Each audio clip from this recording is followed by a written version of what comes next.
Hello students, अगर हम plants के डिफरेंट कैटेगरीज की बात करें out of algae, bryophyte, pteridophyte, gymnosperms and angiosperms, angiosperms को हम फ्लावरिंग प्लांट कहते हैं। ऐसा क्यों? क्योंकि एक unique structure called as flower सिर्फ और सिर्फ एंजियोस्पर्म्स में ही प्रेजेंट होता है। तो अगर हम प्लांट्स की बात करें तो प्लांट्स में तो सिर्फ 3 ही ऑर्गन है, which is root, stem and leaf. तो ये फ्लावर क्या है? क्या ये एक डिफरेंट ऑर्गन है या फिर ये एक प्लांट का रिप्रोडक्टिव स्ट्रक्चर है जो कि सिर्फ तब प्रेजेंट होता है जब प्लांट को रिप्रोडक्शन में पार्टिसिपेट करना है? तो पहले हम फ्लावर के डिटेल्ड स्ट्रक्चर को समझते हैं, उसके बाद में हम बात करते हैं कि फ्लावर एक्चुअल में क्या एक डिफरेंट ऑर्गन है या फिर स्पेसिफिक टाइम पे फॉर्म हुआ स्ट्रक्चर है। तो चलो फ्लावर का स्ट्रक्चर हम समझते हैं। फ्लावर में बेसिकली आपके 4 डिफरेंट वॉल्स हैं, जिसमें 2 एसेंशियल वॉल्स होते हैं एंड 2 आपके नॉन एसेंशियल या एसेसरी वॉल्स होते हैं। एसेंशियल क्यों? क्योंकि फ्लावर एक रिप्रोडक्टिव स्ट्रक्चर है, तो जो वॉल्स आपके डायरेक्टली रिप्रोडक्शन में पार्टिसिपेट करेंगे उनको हम एसेंशियल वॉल्स बोलेंगे।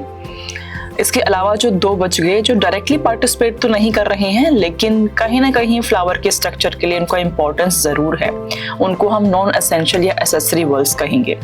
शुरुआत करते हैं हम नॉन एसेंशियल या एसेसरी वॉल से। सबसे पहले आती है सेपल्स। सेपल्स जो होती हैं वो यहाँ पे फ्लावर में आप देखिए जो ग्रीन कलर का स्ट्रक्चर है, दिस इज सेपल्स।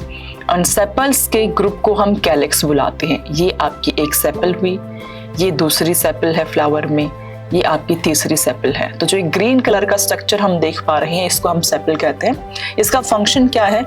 क्योंकि ये एक नॉन एसेंशियल पार्ट है तो इसका मेन फंक्शन है जब मेरा फ्लावर बड स्टेज में होगा उस टाइम पे इसको प्रोटेक्शन प्रोवाइड करना।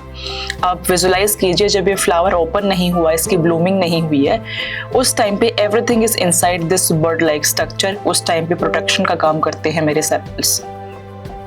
दूसरे नॉन एसेंशियल वॉल्स है मेरे पेटल्स। पेटल्स क्या होते हैं? किसी भी फ्लावर के अंदर जो कलर्ड स्ट्रक्चर आप देख पा रहे हैं, ये जो कलर्ड स्ट्रक्चर है this is your petals. Group of petals को हम कोरोला कहते हैं। यहाँ पे आप 5 पेटल्स देख पा रहे हैं, इसके ग्रुप को हम कोरोला बुलाते हैं। इसका फंक्शन क्या होगा? क्योंकि ये भी आपका नॉन एसेंशियल वॉल है एंड ब्राइटली कलर्ड है, तो ब्राइटली कलर्ड होने की वजह से ये इंसेक्ट्स को अट्रैक्ट करता है फॉर पॉलिनेशन। ये तो बात हो गई है हमारे 2 नॉन एसेंशियल या एसेसरी वॉल्स की। बात करते हैं जो बचे हुए 2 एसेंशियल वॉल्स है, जिसमें सबसे पहला है मेरा एंड्रोजियम, जिसका इंडिविजुअल यूनिट है स्टेमन। स्टेमन को अगर हम देखें तो यहाँ पे ये आपका एंथर पार्ट है, ये आपका फिलामेंट पार्ट है एंड ग्रुप ऑफ स्टेमन्स को हम एंड्रोजियम बुलाते हैं। ये मेल सेक्स ऑर्गन की तरह बिहेव करता है। एंथर के अंदर पोलन ग्रेन्स प्रोड्यूस होती हैं जो कि मेल गैमेटोफाइट होती हैं एंड मेल गैमीट को कैरी करती हैं। वहीं पे अगर मैं बात करूं इनर मोस्ट पार्ट की विच इज कॉल्ड एज गाइनोजियम, ये जो पिस्टल वाला पार्ट है इसके ग्रुप को हम गाइनोजियम कहते हैं। अगर हम बात करें गाइनोजियम की तो ये this is the upper most part called as stigma, ये स्टाइल है एंड ये बेसल पार्ट ओवरी। ओवरी के अंदर ओवम या एग्स होते हैं जो कि फीमेल गैमीट की तरह काम करता है एंड जो आपके स्टेमन है जिसमें एंथर में पोलन ग्रेन प्रोड्यूस हुई है जो कि मेल गैमीट को कैरी कर रही हैं, वो मेल गैमीट अल्टीमेटली आकर के यहाँ एग से फर्टिलाइज करते हैं। जो चारों वॉल्स है ये आपस में ऑर्गेनाइज होते हैं एक बेसल पार्ट पे, जो बेसल स्वोलन पार्ट है जहाँ पे चारों वॉल्स ऑर्गेनाइज है, इसको हम रिसेप्टिकल टोरस भी बुला सकते हैं। एंड ये जो स्टॉक ऑफ द फ्लावर है this is called as peduncle. Peduncle के ऊपर आपके सारे चारों वॉल्स अरेंज्ड हैं। थैलेमस, रिसेप्टिकल या टोरस वो बेसल स्वोलन पार्ट है जिसके ऊपर आपके चारों वॉल्स यहाँ पे ऑर्गेनाइज हो रही हैं। Inner most being the gynoecium, outer to which we have androsium, outer to which we do have petals and the outermost is the calyx.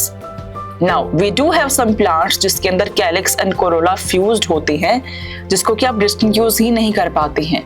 अगर कोई ऐसा फ्लावर है जिसके अंदर कैलिक्स एंड कोरोला को आप डिफरेंशिएट ही नहीं कर पा रहे हैं उसको हम पेरियंथ कहते हैं एंड पेरियंथ की जो इंडिविजुअल यूनिट है उसको हम टेपल्स बुलाते हैं।